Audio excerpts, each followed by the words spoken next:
The moment my father shouted, "You are our biggest disappointment," the room went silent in a way I had never heard before. 50 guests froze mid-laugh, mid-sip, mid-gesture. Crystal glasses hovered in the air. Someone's fork clinked against porcelain, and the sound rang louder than it should have. I remember noticing that first how small noises suddenly felt enormous. His face was red, his jaw tight, his voice carrying across the marble floor of my parents' living room like a verdict being read aloud. This was supposed to be a celebration. New Year's Eve. Champagne. Strings of warm lights wrapped around the staircase. Instead, it became my public sentencing. I stood there, hands at my sides, feeling every pair of eyes land on me at once. I could smell expensive perfume, hear the faint hum of the jazz band still playing in the adjoining room, see my mother's frozen smile flicker and disappear. No one intervened. No one corrected him. No one told him to stop. My father had spoken, and that was that. I didn't argue. I didn't cry. I didn't give him the reaction he might have expected. I simply nodded once, turned, and walked out of my family's lavish New Year's Eve party alone. Less than 3 hours later, at exactly 12:01 in the morning, my phone rang. My brother's name lit up the screen. When I answered, his voice was shaking. "What did you do?" he whispered. "Dad just saw the news. He's not breathing right. Mom is screaming." I stared at the dark ceiling of my apartment and understood in that instant that everything had already changed. I had always known this night would end badly. I just didn't know it would end so publicly. My father's outburst wasn't an accident or a momentary loss of control. It was the culmination of a story my family had been telling about me for years, quietly, consistently, and usually behind closed doors. That night, he simply decided to say it out loud. What shocked everyone else wasn't the message. It was the timing. I grew up in a house where appearances mattered more than comfort and reputation mattered more than truth. From the outside, we were the picture of success, the right neighborhood, the right connections, the kind of family people described as solid and respected. Inside, there were rules you learned quickly or paid for slowly. Don't embarrass the family. Don't ask uncomfortable questions. Don't disrupt the narrative. My brother learned those rules early and played by them flawlessly. He was charming, articulate, and effortlessly likable. He knew how to shake hands, make small talk, and command a room without raising his voice. At every family gathering, he was the center of gravity. Conversations bent toward him. Praise followed him. Forgiveness came easily. He was introduced with pride. I was introduced with qualifiers. I was the quiet one, the serious one, the one who made people uncomfortable simply by not performing enthusiasm on demand. My achievements were acknowledged in passing, usually followed by a comment about how I should smile more or try harder to fit in. When relatives asked what I was working on, they rarely waited for the answer. The subject would change before I finished my sentence. Over time, I learned to stop finishing them. By the time I reached adulthood, I understood my role perfectly. I was not the problem, but I was always treated as if I might become one. I was tolerated as long as I stayed small, agreeable, and invisible. Any deviation from that made the room tense. My mother called it energy. My father called it attitude. I called it survival. That New Year's Eve, I had already sensed the tension before my father exploded. I noticed how I was seated slightly away from the center of the room, how conversation stopped when I approached, how my presence felt like an inconvenience no one wanted to name. When my father finally shouted, it was less a surprise than a confirmation. He had simply said what the rest of them had spent years implying. Walking out into the cold night air, I didn't feel dramatic or brave. I felt empty. The house behind me pulsed with music and laughter again within minutes, as if nothing had happened. I stood on the driveway for a moment, listening, realizing how easily I could be erased from the picture without anyone truly missing me. Then I got in my car and drove home. My apartment was quiet when I arrived. No decorations, no champagne, just the soft glow of a lamp and the steady hum of the city outside my window. I sat on the edge of my bed and stared at my phone, knowing that sooner or later it would ring. I didn't know exactly when. I didn't know who would call first. But I knew this night was not over. When the phone finally rang at 12:01, I answered calmly. I didn't raise my voice. I didn't explain myself. I listened as my brother panicked as the image of my composed, powerful father shattered on the other end of the line. And as I listened, something settled inside me with unexpected clarity. They thought I had been humiliated that night. They thought I had been put back in my place. What they didn't know was that I had stopped measuring my worth by their approval a long time ago. They had spent years underestimating me, dismissing me, assuming I had nothing worth protecting. They were wrong, and before this night was over, they were going to understand exactly how wrong they had been. By the time I reached my car that night, my father's words no longer echoed. What stayed with me instead was how familiar they felt. Not shocking, not new, just louder than usual. That realization followed me home and settled in beside me as I sat alone in my apartment coat, still on keys untouched in my hand. People assume moments like that break you open. They imagine tears, shaking hands, disbelief. But nothing inside me cracked. What I felt was recognition. As if something that had always existed in shadow had finally stepped into full light. In my family, nothing was ever said directly unless it was safe. Disappointment was implied, not declared. Correction came in the form of raised eyebrows, redirected conversations, subtle exclusions. Love was conditional, and approval was transactional. You learned early which version of yourself was acceptable and which one needed to be edited out before guests arrived. My brother never struggled with that. He understood the script instinctively. He knew when to speak, when to charm, when to laugh at jokes that weren't funny. He knew how to make adults feel important and how to make my parents feel successful. From the time we were children, he was praised for being confident and likable. I was praised for being quiet. At family gatherings, he was encouraged to talk about his plans, his ambitions, his future. People leaned in when he spoke. When I tried to contribute, the room often shifted uncomfortably as if I had violated some unspoken rule. Someone would change the subject. Someone else would make a joke. The moment would pass, and no one would notice that I had gone silent again. I remember one dinner when we were still young, sitting at the long table in the dining room. My brother was animatedly describing something he had accomplished, and my parents watched him with open pride. At one point, an aunt asked me how school was going. I answered honestly, explaining something I had been working on that excited me. Halfway through my sentence, my father interrupted to refill someone's glass. The conversation moved on. No one circled back. I sat there, fork resting on my plate, and felt something shift inside me. It wasn't anger. It was understanding. That was the first time I realized I was not invisible by accident. As the years went on, the pattern only solidified. My family valued ease. They valued smoothness. They valued the ability to make other people comfortable, even if that comfort came at someone else's expense. Discomfort was treated like a personal failure. If someone felt uneasy around you, it was assumed you had done something wrong.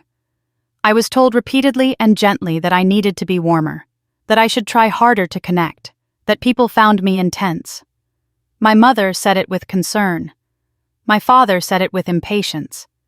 Neither of them ever asked why I might have learned to hold myself the way I did. By the time I was an adult, I had learned how to exist at the edges of my own family. I attended events. I smiled when required. I answered questions without elaborating. I made myself smaller so no one else would feel threatened. It wasn't that I lacked confidence. It was that I had learned where confidence was unwelcome. Even then, I kept hoping things would change. That eventually, if I proved myself enough, I would be taken seriously. That one day my parents would look at me with the same pride they reserved for my brother. That if I just tried harder, I would finally belong. Looking back, That hope was the most painful part. As the night of the New Year's Eve party replayed in my mind, I realized how carefully the stage had been set. The seating arrangement, the guest list, the way conversations were directed away from me before they could become inconvenient.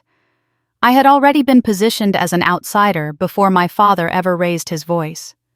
His outburst wasn't about anger. It was about control. It was the moment he decided I no longer fit the image he needed to maintain. Saying it publicly wasn't a mistake. It was a message. What hurt most wasn't the humiliation. It was the confirmation that silence had never protected me. All those years of shrinking, of choosing peace over truth, of swallowing words before they caused discomfort, and still I was labeled the problem. Still I was the disappointment. Sitting alone in my apartment, I finally allowed myself to see the pattern clearly. I had not failed my family. I had simply refused to become what they wanted me to be. And in a family built on appearances, that was unforgivable. For the first time, I asked myself a question I had avoided for years. What if the issue was never my quietness or my intensity or my refusal to perform? What if the issue was that my family never wanted to see me clearly at all? That thought settled heavily but cleanly. It explained everything. The favoritism, the dismissals, the way my contributions were minimized while my brothers were amplified.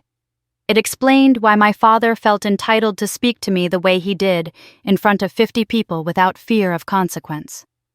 Because in his mind, I had already been erased. Understanding that didn't make the pain disappear, but it did something more important. It removed the confusion. And once the confusion was gone, something else took its place. Clarity. By the time I lay down that night staring at the ceiling as the city outside celebrated the new year, I knew one thing with certainty. My father had not ruined my life with his words. He had simply revealed the truth of a family dynamic I could no longer pretend didn't exist. And if they believed that truth would break me, they had misunderstood me in the same way they always had. While my family assumed I was drifting unsure of myself, quietly falling behind, I was building something they never bothered to ask about. Their version of me stopped evolving years ago. Mine didn't. Silence for me was never emptiness. It was space. It was where I could think without interruption, where my focus sharpened instead of scattered. When I stopped explaining myself at family dinners, they assumed I had nothing to say. The truth was, I had learned that speaking only invited correction, not curiosity. There were two versions of my life running in parallel for years. One was the family version. It involved polite appearances, vague answers, and careful neutrality. It was the version where I nodded at comments about being too serious and accepted introductions that reduced my work to a footnote.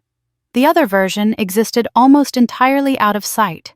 It was quieter, lonelier, and infinitely more real. In that private world, I worked long hours without witnesses. I chose isolation not because I wanted to be mysterious, but because I wanted to be uninterrupted. I learned quickly that the less I shared, the safer my work felt. Not safer from criticism, but safer from being misunderstood, diluted, or casually claimed by someone who spoke louder than I did. The first time I realized my work mattered, it wasn't because someone praised me. It was because someone asked the right question. I was sitting across from a professional contact explaining an idea, carefully expecting the usual polite nod. Instead, they leaned forward and asked how I planned to handle a specific problem buried deep in the concept. It was the kind of question you only ask if you've actually been listening. I remember the pause before I answered, the subtle recalibration inside me. That moment didn't make me confident. It made me aware. The problem had never been the quality of my work. It had been the audience. My family valued things that translated easily, titles you could recite, achievements you could announce in a single sentence, success that fit neatly into a conversation over cocktails. What I was building didn't work that way. It required patience. It required sustained attention. It didn't shine under chandeliers or earn approval with a quick explanation. So they dismissed it. Not maliciously, conveniently. I used to think if I found the right words, the right tone, the right timing, they would finally understand. Over time, I realized understanding was never the goal. Comfort was.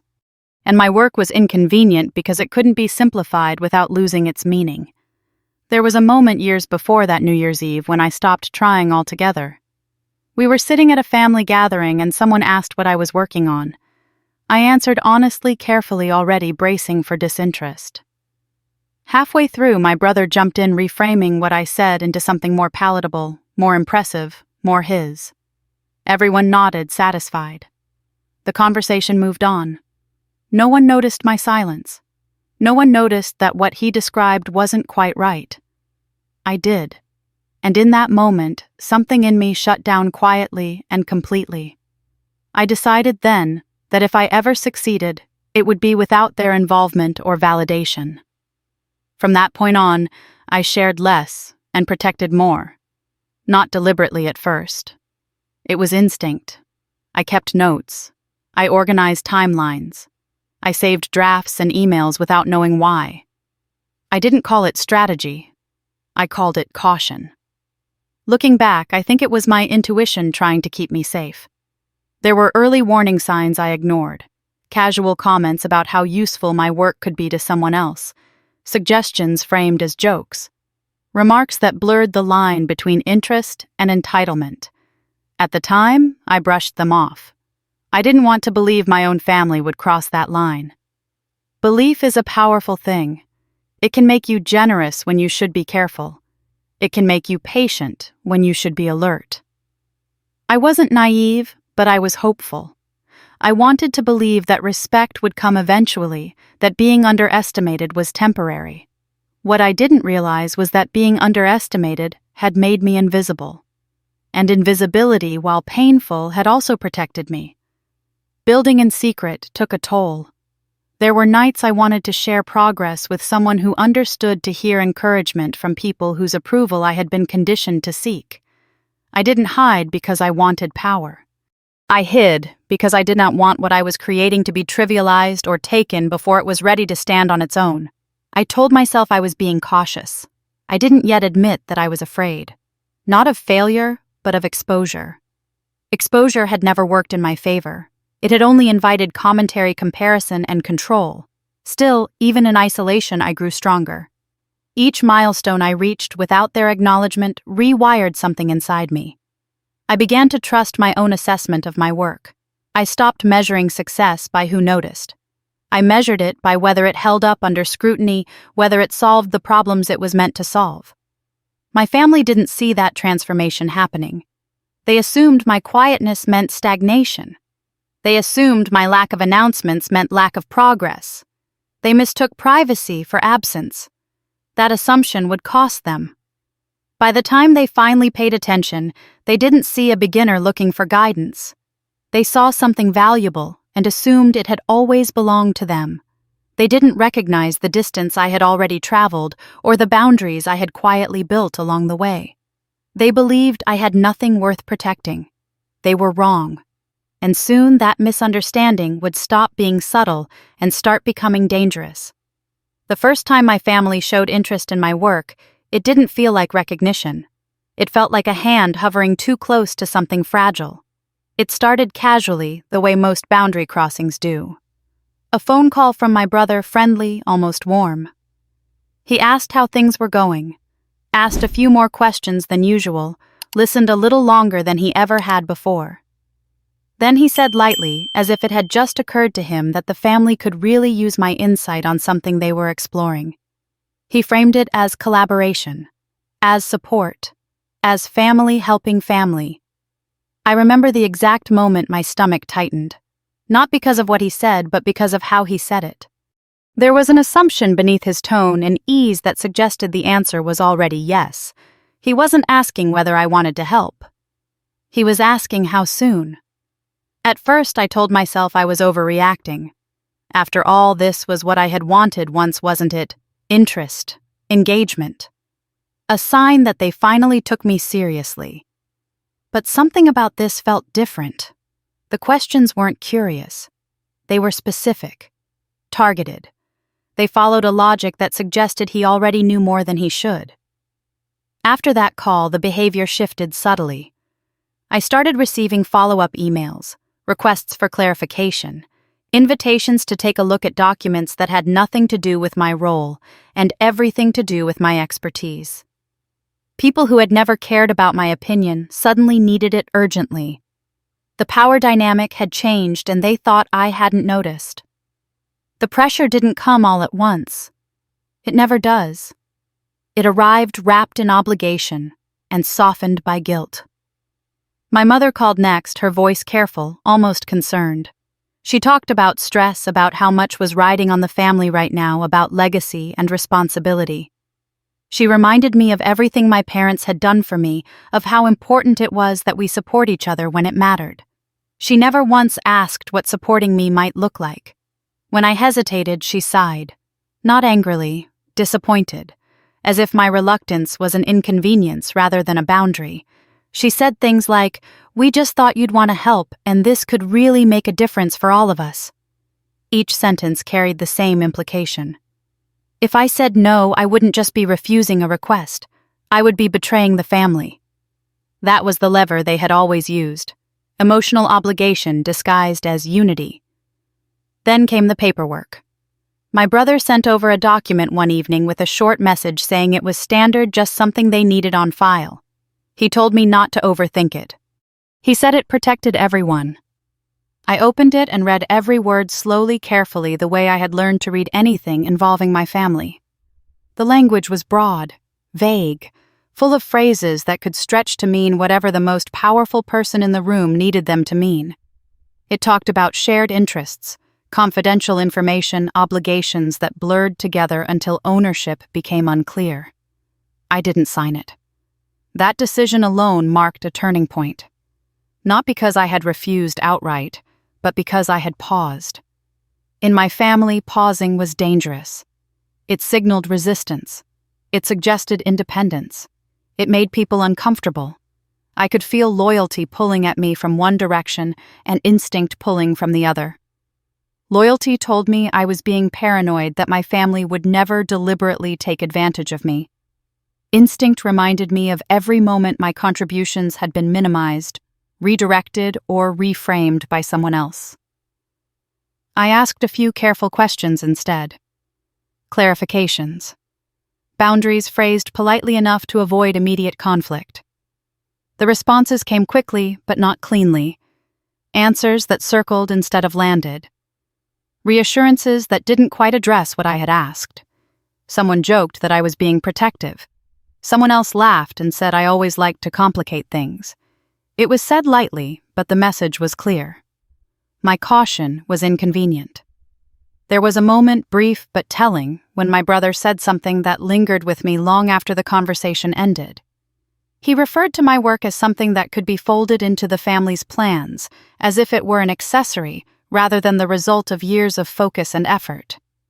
The word he used implied ownership, not shared credit. Ownership.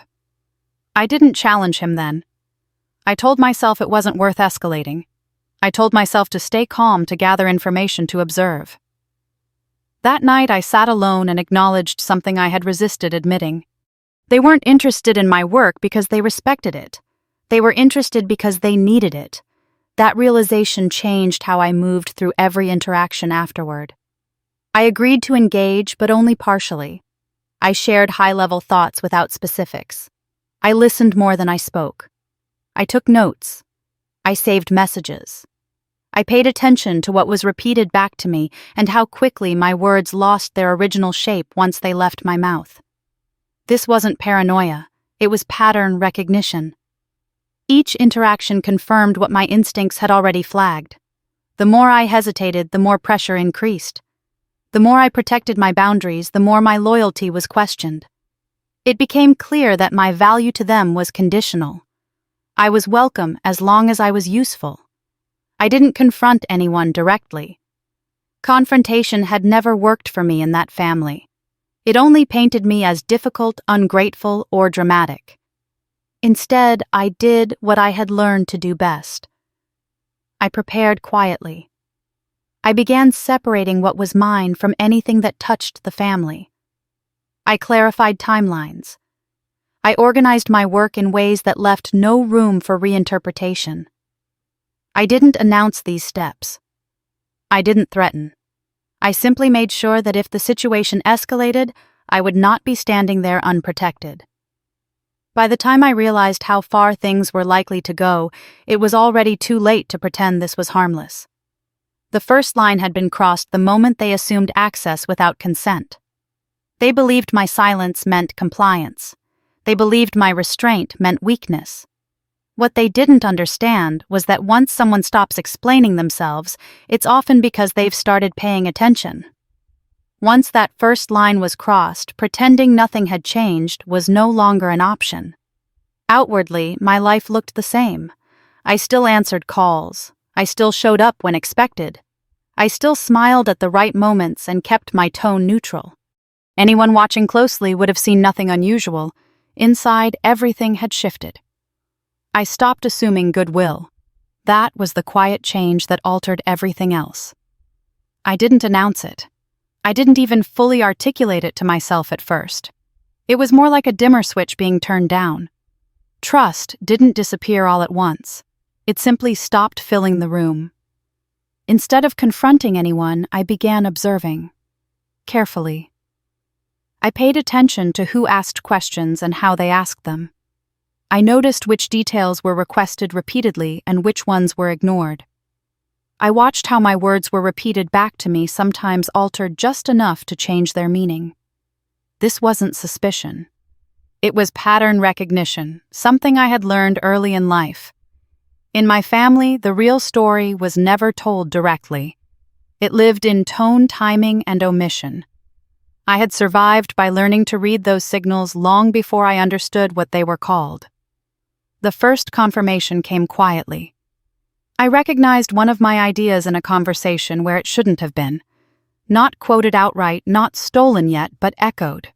A phrase I had used.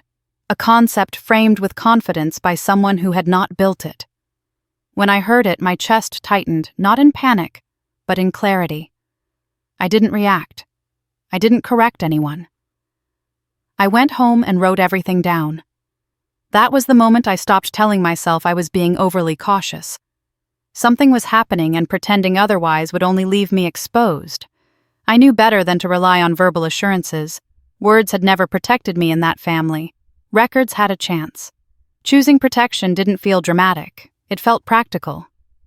I reached out to someone outside the family, someone with no emotional stake in the outcome. I didn't frame it as a crisis. I asked neutral questions. What boundaries mattered? What documentation meant? What was worth formalizing sooner rather than later? The advice I received was simple and unsettling. If something mattered to me, I needed to treat it as if it did. That meant clarity. That meant separation. That meant assuming that good intentions could change without notice. I began building a paper trail without fanfare. I organized my work chronologically. I saved emails that I would have previously deleted. I summarized conversations in writing afterward politely and professionally. I clarified expectations in ways that sounded collaborative but established limits. Each small step felt strange, not because it was aggressive, but because it was unfamiliar. I had spent so long trying not to inconvenience anyone that prioritizing my own protection felt almost disloyal. I questioned myself constantly. Was I being unfair? Was I projecting past experiences onto the present? Was I damaging relationships unnecessarily? At night alone with those questions, I felt the emotional cost of what I was doing. There was guilt in not trusting my family. There was grief in realizing I had reasons not to. There was a quiet fear that all this preparation meant I already knew how the story would end. Part of me still hoped I was wrong. I wanted all this documentation to become irrelevant. I wanted to laugh later at my own caution and feel foolish for worrying.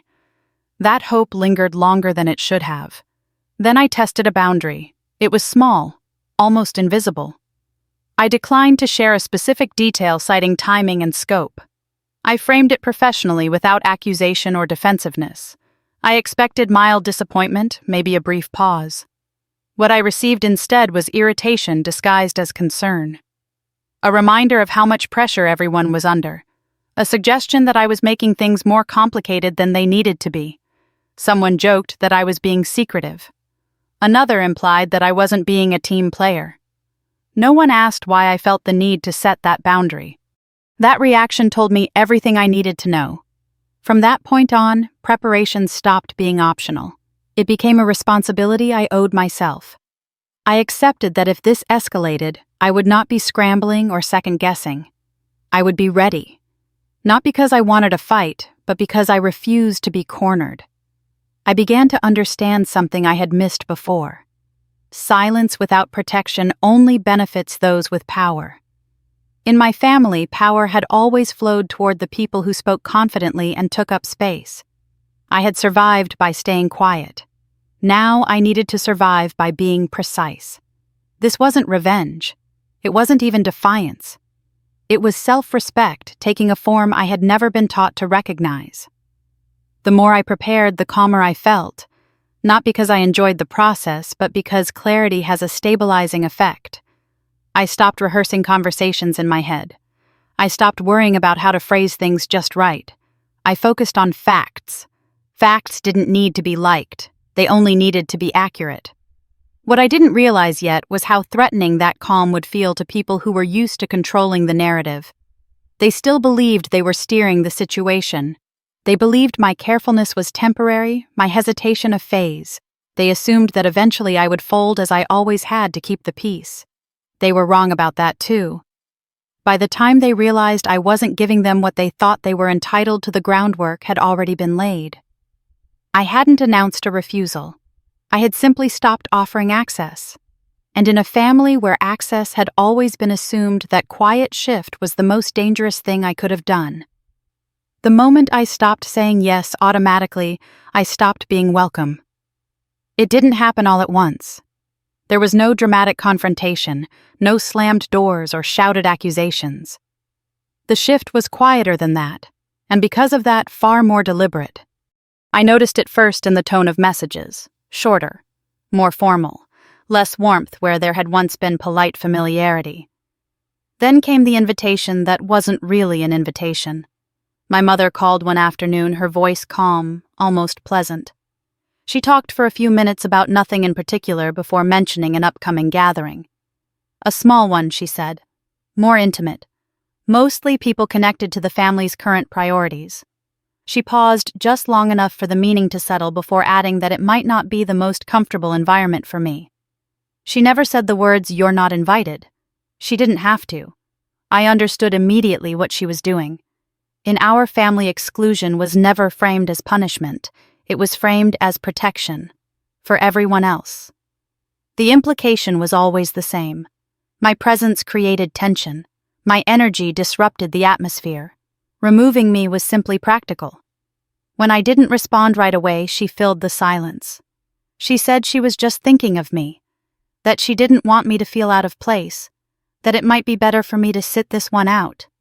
She sounded reasonable, even kind, as if she were offering me a favor rather than taking something away. I thanked her and said I understood, and I meant it. After that call, the pattern accelerated. I stopped receiving updates about plans. Decisions were made without me and communicated after the fact, if at all. I saw photos online of gatherings I hadn't known were happening. People I barely recognized were present. Distant acquaintances, business connections, friends of friends. There was space for everyone except me. What struck me most was how quickly it happened once I set limits. For years I had been quietly overlooked, but still included enough to maintain the illusion of belonging. The moment I stopped being useful, that illusion collapsed. They didn't try to argue with me. They simply removed me from the picture. At first I felt the familiar pull to explain myself, to ask what I had done wrong, to clarify misunderstandings that didn't actually exist. That reflex ran deep. It had been trained into me over a lifetime of smoothing things over and absorbing blame. This time I didn't act on it. Instead, I paid attention to how easily they justified my absence, how quickly the narrative formed without my input. I wasn't excluded because of a scheduling conflict or an oversight. I was excluded because I had become inconvenient. That realization hurt more than I expected. Not because I was surprised, but because it stripped away the last layer of doubt. There was no misunderstanding to resolve, no apology to elicit. This was a choice. I noticed something else, too. Beneath the hurt, there was relief. A quiet one I didn't want to admit to at first. The constant effort of managing myself around them was gone. I didn't have to anticipate criticism or brace for dismissal. I didn't have to weigh every word before speaking. Exclusion for the first time felt honest. The night I learned I wouldn't be attending the New Year's Eve gathering, I sat alone in my apartment and let myself feel the weight of it fully. The grief, the anger, the sharp sting of being cut out so cleanly. I didn't distract myself or minimize it. I let it land. And then I made a decision that surprised even me. I wouldn't ask to be included. I wouldn't argue my way back in. I wouldn't explain myself in the hope that someone might reconsider. If they were removing me to regain control, I would not make it easy for them. I chose not to attend. Not because I was banned, but because I was done negotiating my worth. That choice changed the power dynamic in a way they didn't anticipate. In their minds, they had shut me out to send a message. What they didn't realize was that I had already stopped waiting for their permission to exist on my own terms. In the days leading up to New Year's Eve, there were no attempts to reconcile, no follow-up calls, no softening of tone. My absence was accepted as if it had always been the plan. That finality told me everything. They believed exclusion would bring me back in line, that I would feel the loss deeply enough to fold apologize or comply, that I would trade boundaries for proximity the way I always had. They underestimated how much had already changed. By then, my preparation was complete. I wasn't reacting anymore. I wasn't hoping. I wasn't second-guessing myself. The quiet groundwork I had laid in the months before was no longer theoretical. It was ready. New Year's Eve approached with a strange sense of calm. I didn't feel anxious about what I was missing. I felt aware of what they believed they were controlling. They were preparing for a night of appearances, convinced that removing me had stabilized the situation. They had no idea how wrong they were. What they saw as exclusion was actually clarity. What they thought was punishment was freedom. And what they believed would reinforce their authority was about to expose how fragile it really was. By the time the clock struck midnight, they would learn something I had learned much earlier. You can't control someone who has already walked away. New Year's Eve arrived quietly for me. No traffic, no countdown playlists, no last-minute texts asking where I was. The city outside my window buzzed with distant anticipation, but inside my apartment, everything was still. I had expected loneliness. What I felt instead was something closer to steadiness. I spent the early evening doing ordinary things. I cooked myself a simple dinner. I washed the dishes immediately afterward instead of letting them pile up. I folded laundry. The mundanity felt intentional grounding. For the first time in years, I wasn't performing a version of myself for anyone else's comfort. At some point, I realized that by the time my family decided to exclude me, it no longer mattered. The outcome of this night had already been decided. Not by them, but by the choices I had made quietly long before the invitations stopped coming. I knew exactly what their night looked like without needing to see it. The house filled with warm light and carefully chosen music. The same familiar guests arriving with practiced smiles. My father moving through the room like a host accustomed to being admired. My mother managing details, smoothing edges, maintaining the illusion of effortlessness. My brother laughing too loudly, telling stories that placed him at the center of everything.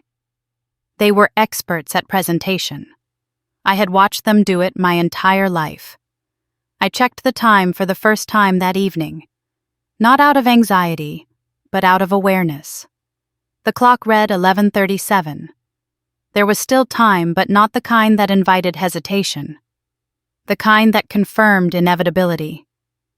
For a brief moment, doubt crept in. Not about what I had done, but about what it would cost. I thought about my father's pride, how deeply it was tied to control. I thought about my mother's silence, how it often carried more weight than anger.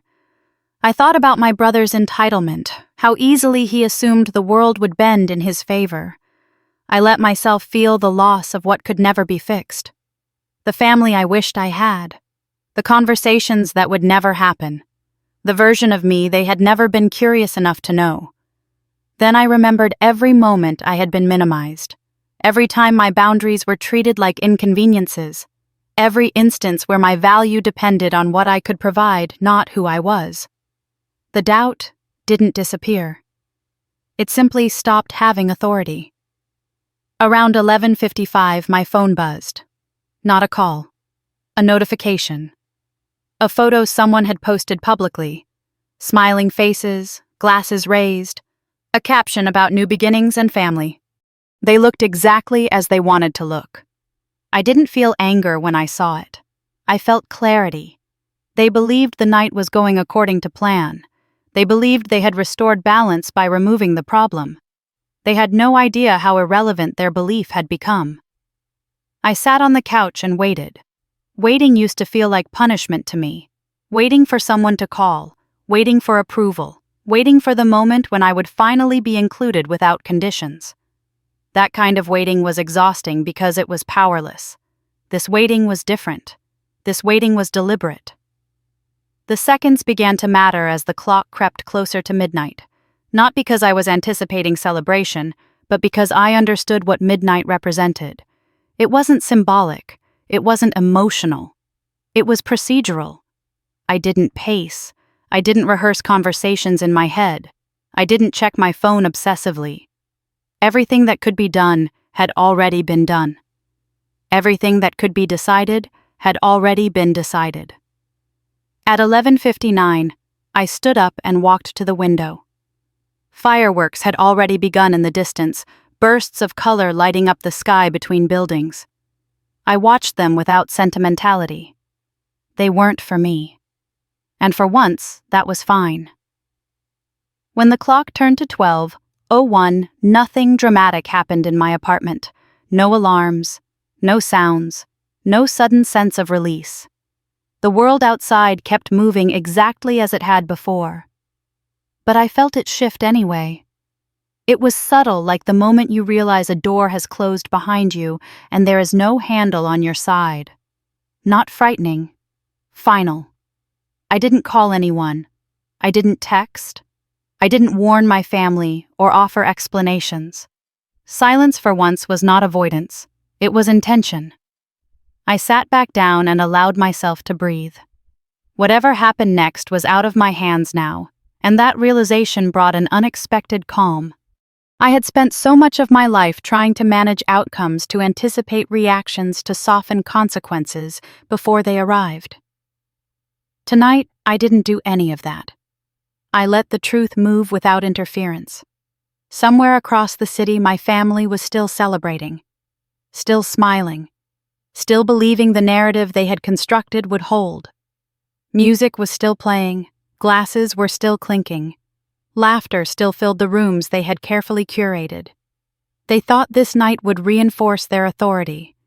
They thought exclusion had reasserted control. They thought they had drawn a clean line and forced me back into place. In exactly 1 minute, that belief would begin to unravel. And for the first time, I wasn't afraid of what would follow. The phone rang at exactly 12:03. I didn't answer it right away. I watched it vibrate against the coffee table, the screen lighting up the dark room. My brother's name. The same name that had dominated every family gathering, every conversation about success, every unspoken comparison. The sound cut through the quiet like an alarm that had been waiting all night to go off. When I picked up, I didn't say hello. "What did you do?" His voice was unsteady, breathless, like he'd been running. In the background, I could hear noise voices overlapping, someone crying, the sharp clatter of glass being set down too hard. Dad just saw the news.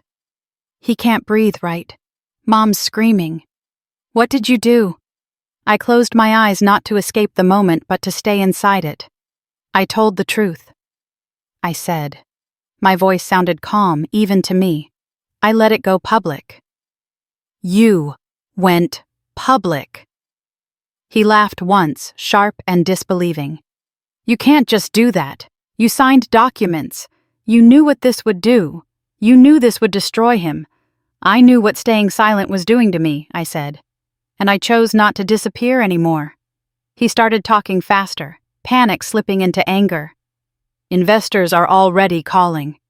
People are pulling out. They're asking questions we can't answer. Dad is sitting down. He can't even stand. Do you understand the damage you've caused? I understood it perfectly. I also understood something else. You're not upset because this is untrue, I said. You're upset because it's documented. The line went quiet for a second. Then I heard him move away from the phone. Someone else was shouting now, words blurred and indistinct. When he came back, his voice had changed.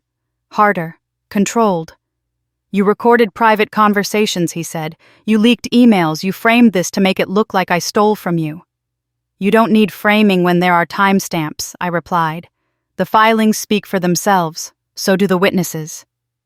You think people care about technicalities, he snapped. They care about optics, about reputation. You humiliated this family in front of everyone who matters. I let the words land without reacting. Humiliation had always been their greatest fear. Not harm, not injustice. Being seen. You humiliated me for years, I said quietly. You just did it in private. Before he could respond, the phone shifted again. Another voice came through, clipped and sharp. My father. What have you done? He demanded. There was no greeting, no concern for how I was. Just accusation. Do you have any idea what you've started? Yes, I said. I do. You could have handled this internally, he said. Families don't air their problems like this. You've endangered everything we built. I thought of the night's earlier moment of him shouting in my face in front of 50 guests calling me their biggest disappointment. I wondered if he remembered it as clearly as I did. You had years to handle this internally, I said. You chose not to. You're being dramatic, he said. This could have been resolved quietly. Instead, you chose to make a spectacle. I didn't choose spectacle, I said. I chose evidence. There was a long silence. I imagined him standing in the middle of that lavish room, guests lingering awkwardly. The celebration stalled, his authority cracking in real time. When he spoke again, his voice was lower, colder. If you don't retract this, he said, you are no longer part of this family. The words landed with less force than he intended. I stopped being part of this family long before tonight, I said. You just formalized it. The call ended abruptly. I sat there for a moment, phone still in my hand, the quiet rushing back in. My heart was pounding now, but not with fear, with release. Something heavy had finally been named out loud. The messages started almost immediately after, notifications stacking faster than I could read them. Numbers I didn't recognize, journalists, old colleagues, people I hadn't spoken to in years. Some messages were furious, others were cautious, a few were quietly supportive. I didn't respond to any of them. Instead, I opened my laptop and watched the ripples spread. Headlines updating, commentary forming, screenshots circulating. The story was no longer mine alone. It belonged to anyone who had ever been told to stay quiet to keep the peace. Another call came through. Unknown number. I answered this one. I just wanted to say thank you, a woman said on the other end, her voice shaking slightly. I read the article. I'm in a situation that looks a lot like yours. Seeing someone finally say no, it matters. After we hung up, I stared at the wall, overwhelmed by a feeling I hadn't anticipated. Not triumph, responsibility. The fallout wasn't just personal anymore. It was structural. People were paying attention. Questions were being asked. Lines were being drawn. I thought about the employees who had nothing to do with my family's choices. I thought about the systems that allowed my work to be dismissed until it became inconvenient to ignore. I thought about how easily power insulated itself from accountability until documentation forced it into the light. Another message came in, this one from my brother again. Just 2 words. Fix this. I didn't reply. Fixing it had always meant swallowing the truth, making myself smaller, letting them keep the narrative intact at my expense. Tonight I understood something clearly. There was nothing left for me to fix. Outside, fireworks continued to explode in the sky, bursts of color reflecting faintly against the window. Inside, my apartment felt different now. Not empty. Claimed. Whatever came next would be messy. There would be statements and denials and attempts to rewrite what had already been recorded. There would be consequences I couldn't yet see. But the story had moved beyond their control. And for the first time in my life, so had I. Morning came without ceremony. I hadn't slept. The city outside my window looked the same as it always did, gray and indifferent. But my phone told a different story. Notifications filled the screen, stacked so tightly they blurred together. Missed calls, voicemails, messages marked urgent. I set the phone face down on the counter and made coffee with shaking hands. The first headline I read made my stomach tighten. Not because it surprised me, but because it confirmed what I already knew was coming. My family's name printed in bold, words like investigation, credibility, internal review. The tone was careful, almost polite, but the meaning was clear. What had been whispered behind closed doors was now being examined in daylight. I sat at the small kitchen table and read slowly, forcing myself not to skim. Facts, timelines, quotes pulled directly from the documents I had provided. There was no speculation in the reporting, no melodrama, just evidence laid out in clean, unforgiving lines. A message came in from a colleague I trusted. Just one sentence. They're asking questions they can't answer anymore. I didn't feel satisfaction.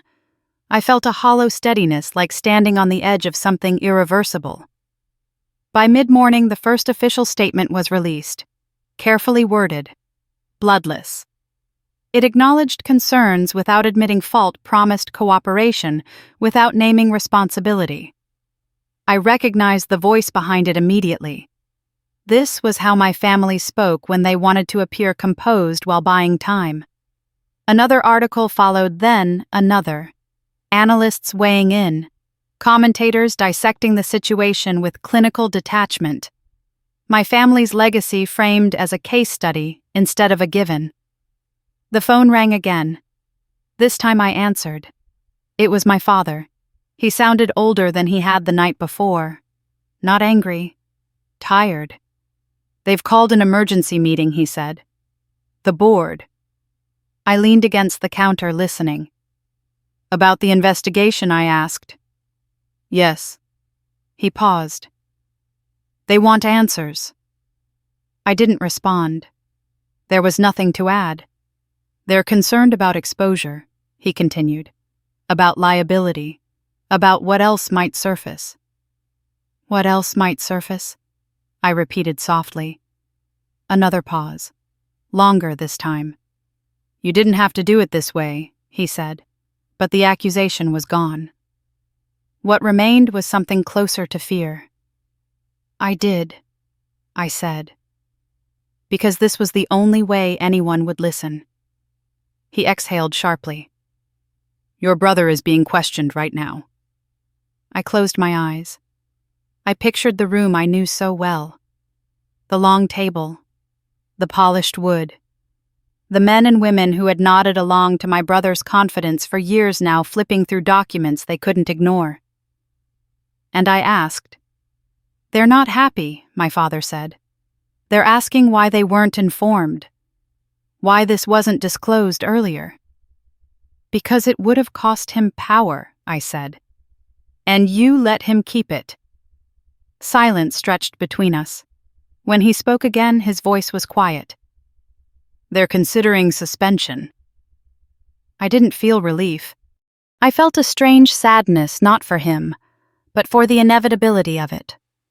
This outcome had been written years ago. All I had done was stop pretending otherwise. After the call ended, I sat down and let my head fall into my hands. The weight of it all pressed in from every side. The part of me that had once wanted acknowledgement from my family still stirred, weak but present. But it no longer controlled me.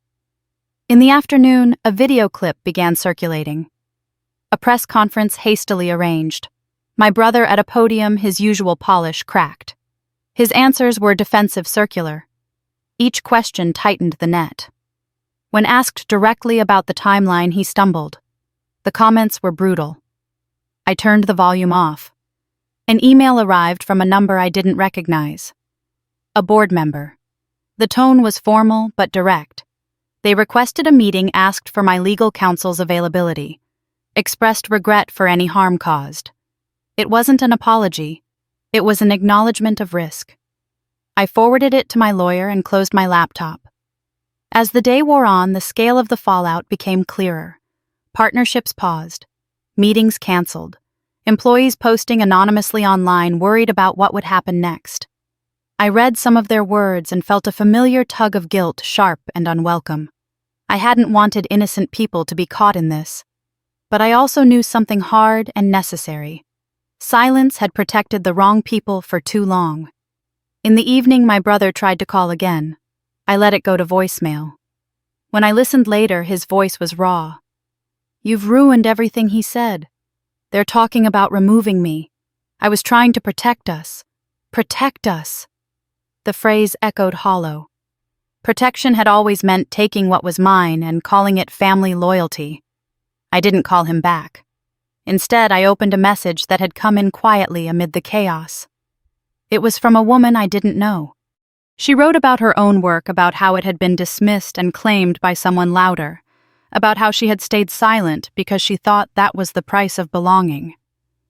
"Reading your story," she wrote, "made me realize I don't have to accept that." I stared at the screen for a long time. That was when it hit me. The story was no longer just about my family. It never really had been. It was about systems that rewarded silence and punished clarity, about how easily power hid behind tradition and how fragile it became when confronted with proof. As night fell, another statement was released. This one different, clearer. My brother was suspended pending investigation. An outside firm was being brought in. The language was careful, but the action spoke loudly. I set my phone down and stood by the window watching the city lights flicker on. Somewhere my family was dealing with the consequences they had spent years avoiding. Somewhere else people were reading, recognizing themselves in the story. I didn't feel victorious. I felt resolved. What came next would be complicated.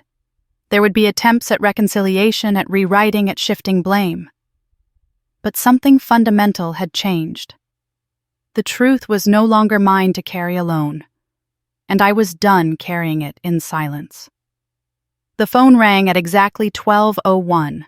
I was still standing by the window, the glass cold against my palm, watching the last of the fireworks dissolve into smoke. For a full second, I didn't move. I already knew who it was. Some part of me had been waiting for that sound, counting down not to the new year, but to the moment the lie collapsed. I answered without sitting down. "What did you do?" my brother said. His voice was shaking, breath uneven. Behind him I could hear chaos, raised voices, the clatter of glass. "Dad just saw the news, and he's not breathing right. Mom is screaming. What the hell did you do?" I closed my eyes. I told the truth. The truth! He laughed, sharp and brittle. "You ambushed us. You waited for tonight, for the party, for everyone to be there. You wanted to humiliate us." I thought about the room I had walked out of 3 hours earlier. The chandelier. The champagne. My father's voice, loud and public, calling me their biggest disappointment in front of 50 people who pretended not to stare. "You humiliated me," I said calmly. "I just stopped protecting you from the consequences." He swore under his breath. "You signed an agreement. You know what you did violates it."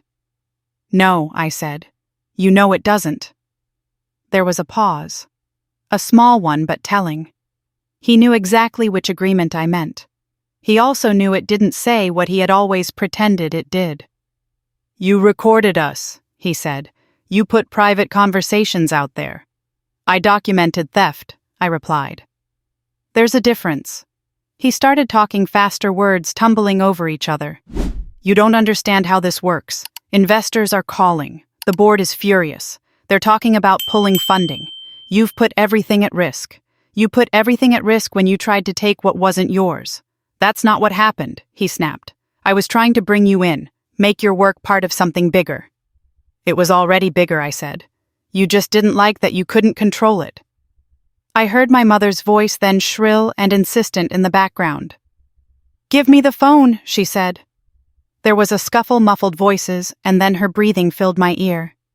"How could you do this to us?" she demanded. "Do you have any idea what you've done to your father?" I leaned against the counter, steadying myself. "I told the truth about my work. You aired family business to the world," she said. "You violated trust. You embarrassed us. You disinvited me," I said quietly. "You told me not to come because I made people uncomfortable. You let him stand there tonight and tear me down in front of everyone. Where was your concern for trust then?" "That was different," she said sharply. "That was private." I almost laughed. "It wasn't private. It was public. You just didn't think anyone would ever hear my side." "You could have come to us," she said. "We could have handled this internally." "I did," I said. "Over and over. You told me to be quiet, to be grateful, to stop making things difficult." Her voice dropped cold and precise. "You've destroyed this family." "No," I said. "You did that when you decided my work didn't belong to me." She went silent for a moment, then spoke again, slower. "We will take legal action." I felt something in my chest loosen. Not fear. Relief. "You can try," I said. Everything I shared was verified. Patents, emails, recordings, independent witnesses. I didn't make accusations, I presented facts. "You think this makes you powerful," she said. "You think this money gives you the right to hurt us." "I don't feel powerful," I replied. "I feel done." She inhaled sharply as if to say more, but my brother cut back in. "You're killing the company," he said. His voice cracked. "Do you understand that people will lose their jobs?" I hesitated then, not because he was wrong about the impact, but because he was wrong about the cause. "I didn't do this," I said. "I just stopped lying about it." He hung up. The silence afterward was absolute. No ringing, no voices. Just the hum of the refrigerator and the distant echo of sirens somewhere in the city.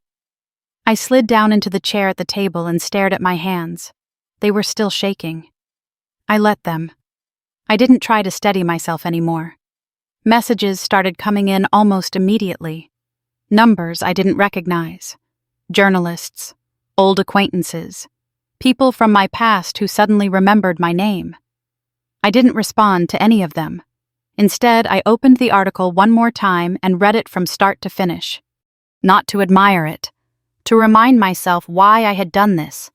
The timeline was clear, the evidence was clean. There was nothing emotional in the presentation, nothing vindictive, just truth finally placed where it couldn't be ignored.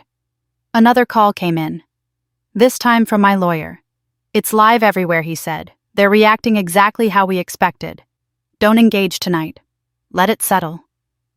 I thanked him and ended the call. Outside, the last of the partygoers were drifting home. Laughter fading as the night cooled. Somewhere across town, my family was unraveling in real time. The same people who had once controlled every narrative now scrambling to contain one they couldn't. I didn't feel joy. I felt clarity. For the first time, I wasn't waiting for permission. I wasn't bracing for backlash. I wasn't hoping they would finally see me differently.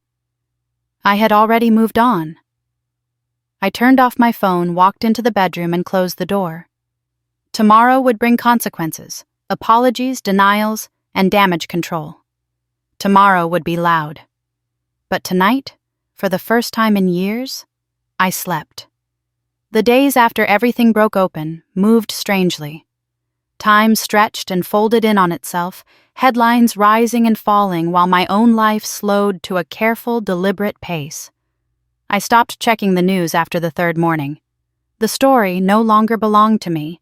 It had its own momentum now carried by people who would never know what it cost to live inside it. What did reach me came quietly. An email arrived from my father late one afternoon. No subject line, just my name. He didn't explain himself. He didn't defend anyone. He didn't ask for forgiveness. He wrote that he wanted to talk, really talk if I was willing. He said he finally understood that silence was not neutrality, that choosing not to intervene had been a decision with consequences. He said he was sorry. I read the message 3 times. Not because I didn't understand it, but because I wasn't sure how it made me feel. There was relief, yes, but also a dull ache. Apologies don't erase years. They only acknowledge them. I agreed to meet him in a neutral place, a small cafe halfway between our worlds. He arrived early. When I walked in, he stood instinctively, then stopped himself unsure of his place. That hesitation told me more than any words could have. He looked smaller than I remembered. We sat across from each other, the table between us bare, except for 2 untouched cups of coffee. For a long moment, neither of us spoke. Then he cleared his throat. I knew he said quietly, "Not everything, but enough." And I did nothing. I didn't interrupt. I told myself it wasn't my role, he continued, that it was between siblings, that keeping the peace was more important than asking questions. His hands trembled slightly as he wrapped them around the cup. I was wrong. I listened without rushing him, without softening the truth for his comfort. When he finished, he looked at me like someone waiting for a verdict. "I'm not ready to forgive you," I said gently. "But I hear you." He nodded, tears filling his eyes. "That's more than I deserve." We talked for an hour. Not about repairing the family, not about the future. Just about what had happened, plainly named. When we stood to leave, he didn't reach for me. He simply said he would respect whatever boundaries I needed. For the first time, I believed him. 2 days later, my brother tried again. This time it was a message instead of a call. Short, careful.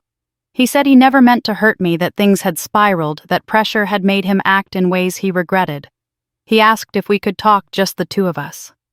I stared at the screen, feeling the familiar pull of obligation tug at old wounds. When I finally responded, I chose each word deliberately. I told him that regret without accountability wasn't enough. That minimizing what he'd done, calling it pressure or misunderstanding, only deepened the damage. I said I wasn't interested in arguments about intent. Only truth. If he wanted reconciliation, I wrote it would begin with ownership, public and private. Not for me, but because it was the only honest place to start.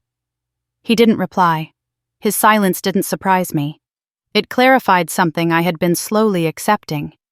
Wanting forgiveness was not the same as earning it. My mother never reached out at all. No message, no call, no acknowledgement. At first, the absence gnawed at me, an old reflex trained by years of seeking her approval. Then gradually, it settled into something clearer. Her silence was not confusion or shock. It was a decision. And like every decision she had made before, it centered herself. I stopped waiting for her to change. Instead, I paid attention to what remained. Friends who checked in without asking for details. Colleagues who spoke to me like nothing fundamental had shifted, because to them, it hadn't. A sense of quiet returning to my days. One evening, I took a long walk through the neighborhood, letting the cold air burn my lungs clean. I thought about what closure was supposed to look like. Conversations wrapped neatly in forgiveness. Families reunited around a table, a lesson learned. That version had never been meant for me. Closure, I realized, wasn't something other people gave you. It was something you claimed when you stopped asking them to be different, when you stopped negotiating with reality. I didn't need agreement to move forward. I needed clarity. The final confirmation came when another message arrived, this one from someone I didn't know. A woman who wrote that she had been listening quietly, watching how I handled myself after the fallout. She said she was in the middle of setting her own boundaries with family and needed to know if it was possible to walk away without becoming bitter. I typed back slowly. "It is," I wrote, "but only if you stop hoping they'll understand why you had to." When I closed my laptop that night, the house was quiet. Not empty. Quiet in the way that feels intentional. I knew there would be more conversations ahead, more attempts at rewriting what had happened. But I also knew something else. I was no longer available for erasure. And that was enough. I didn't wake up to alarms or headlines anymore. The morning light filled my apartment slowly the way it always had, but I noticed it differently now. There was no urgency in my body, no tightness in my chest. For the first time in as long as I could remember, nothing was chasing me out of bed. The world hadn't stopped. Messages still came in. Work still demanded attention. People still formed opinions. But something fundamental had shifted. I was no longer living in reaction to other people's choices. I took a walk before breakfast, letting the city move around me. Couples arguing quietly on sidewalks.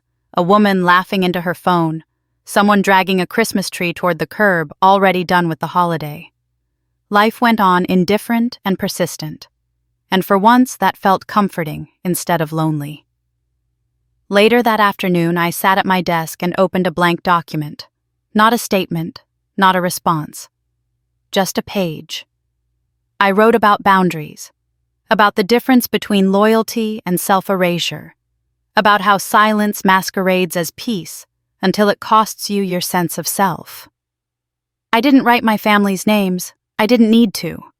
What surprised me most wasn't the fallout or even the apologies. It was how much space I suddenly had inside myself once I stopped waiting for permission to take up room. The constant calculation was gone. The mental rehearsals. The urge to justify every decision. I thought about the night that started it all. Standing in a room full of people, my father's words cutting through the noise, labeling me a disappointment as if it were a fact instead of an opinion. I remembered how small I felt walking away, how convinced I was that silence was the only dignified response. I had been wrong. Silence hadn't protected my dignity. It had delayed my freedom. In the days that followed, people continued to ask the same question in different forms. Was it worth it? Losing your family? Shattering the illusion? Letting the truth cost you everything familiar? The answer didn't come to me all at once. It arrived in moments, in the calm of an unguarded morning, in the steadiness of my own voice when I said no without apologizing, in the realization that I hadn't lost my family that night. I had lost the version of them that only existed if I stayed small. What I gained was harder to explain but easier to live with. I gained ownership of my life, of my work, of my voice. There were still complicated feelings. There always would be. Grief doesn't disappear just because clarity arrives, but grief no longer dictated my choices. It walked beside me instead of dragging me backward. One evening, I reread some of the messages people had sent me. Strangers who saw their own lives reflected in mine. Women who had been told they were too quiet, too intense, too ambitious, too inconvenient. People who had been punished not for being wrong, but for being undeniable. I realized then that this story wasn't about revenge. It never had been. It was about refusing to disappear. If there was a lesson in all of it, this was the one that mattered most. You don't owe anyone your silence, not your parents, not your siblings, not the people who benefit from misunderstanding you. You are allowed to choose integrity over comfort. You are allowed to walk away from rooms that only celebrate you when you're useful. And you are allowed to build a life that doesn't require constant explanation. That night, I stood by the window again. The city looked the same, but I wasn't. I thought about the year ahead, about the work I wanted to do, the relationships I wanted to nurture, the boundaries I would keep not as walls but as definitions. I felt grounded, not triumphant.